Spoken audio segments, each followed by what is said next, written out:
The Soybean School on RealAgriculture.com is brought to you by Pride Seeds, Ingenia Herbicide,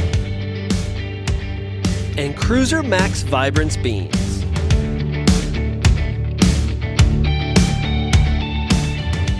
Hi, I'm Bernard Tobin. Welcome to the Soybean School. On this episode, we're going to look at the row width debate. Which is better, 15-inch rows or 30-inch rows?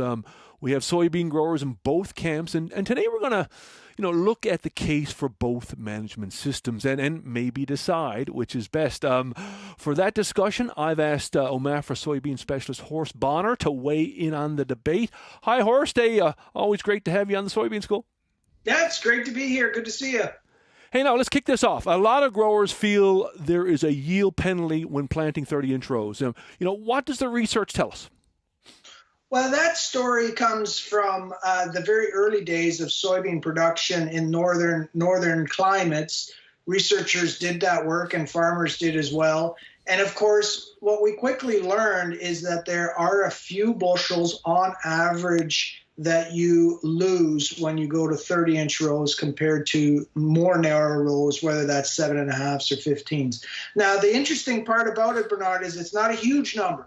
It traditionally, in Ontario, we've used the number of about 4 bushels on average when we looked at all the research.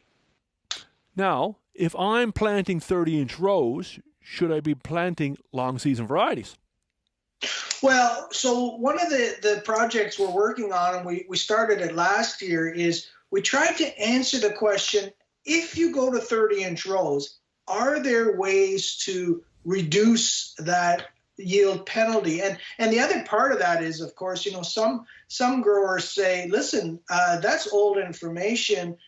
Modern varieties are maybe bushier. We're planting a little earlier so they have more time to canopy. Our planters are more precise, which is also, of course, important if you're trying to get each individual plant to live up to its potential. You need lower populations to give them some space.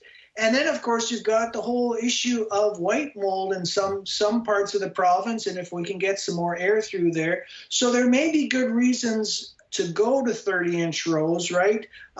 Regardless of this small yield hit, especially if we can try to answer the question, maybe we can get that yield hit, I'm going to call it, to 0. And that's partly what we're trying to address here in this project. And so we looked at 4 different varieties here with different maturities. And what we learned is that, at least in this data set, and we're going to do it again here to try and really learn whether this is consistent, we learned that shorter season varieties for a specific area suffered a little bit more. And you can see that we suffered by 6 bushels versus just 2 for a long season bean. So that logically makes some sense as well, because the longer season beans have more time to fill in. So I think if I was choosing to grow 30-inch beans, and there may be some good reasons to do that in specific scenarios, I would recommend a longer season bean for that given area. And the other thing is, we really do have to concentrate our efforts into choosing varieties that are bushy, right? You do not, there's big differences when it comes to the adaptability of these varieties.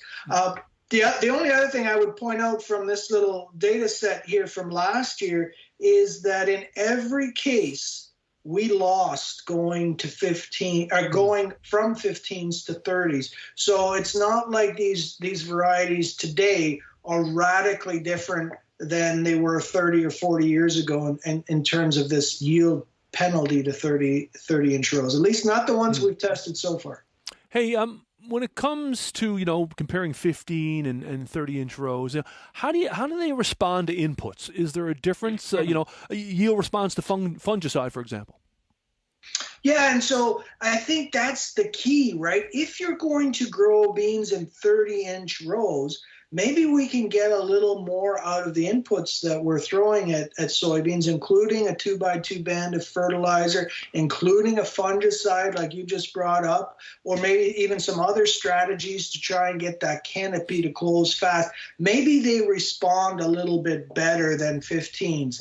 And I actually have, this is kind of a little, we're going down a little bunny trail here, but I think some of the big yield responses that you see in research work to some inputs that surprise us come from the fact that that research was done in 30-inch rows, and 30-inch rows are just a bit more responsive because they have more of that gap to fill. So what we tried in this experiment was some nitrogen early on the soil surface 2 inches over, 10 gallons of 28%, and then we also sprayed Delero Complete in both the 15 and 30s with one of those varieties. And as you can see from this slide, there was, on average, there wasn't a big response anyway that year to either one of those, but there was a slight trend to the 30s responding a little bit more. And so we'll do that work again. I think there is something to be said about if you're going to grow 30s, you may be able to get a little more out of some of the inputs that we're putting on. Hey, a couple of questions to wrap up. How important is yield environment when making that row width choice? Oh, I think that's such a good question because, if you're planting late, right? If you're planting on, let's just call it a tough soil where the beans can't get big and tall and lush, or like, let's say it's a really low fertility environment. All those negative things, they make 30 inches really suffer, right? And so personally, I don't even recommend no-till in 30s. I think if you're going to go to 30s, you need to help those beans out with some early season growth, either through fertilizer, through some strip tillage, or something to get them to fill faster. And then they can perform quite well, especially, to your point, on nice soil types that have the potential of, let's say, 60 bushels anyway.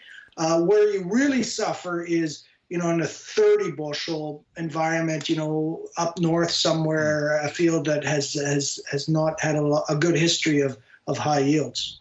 So what's the verdict here? 15 or 30? You have a couple of data points you want to share. Well, so I think that the way to look at it is this. There are options, right? 7.5, 15s, 30s. Each grower needs to kind of think about what makes the most sense. The numbers are pretty clear so far, and they haven't changed that much from previous work. There is a small but real yield hit to 30s versus narrower rows. But here's the interesting point. If you do things right with 30s and you feed them a little bit, now this is going to cost you some money. This isn't free, right? But you can get that gap to almost zero, and sometimes it is zero with the right variety, feeding them a bit, early planting, like you said, good soil types, and all of a sudden, especially in southern Ontario, that yield hit might be zero. Now, I'm still talking about southern Ontario. Northern Ontario, that yield hit is going to be bigger. So that's a long-winded way of saying I think there are real options for growers, but you got to be careful. Certainly don't just believe all that U.S. stuff that says, 30 inches are fine. Our work would say, look out, you can lose more than you'd want to. Well, Horst, hey, thank you for weighing into the debate. Great to have you on the Soybean School. It's been fun. Take care.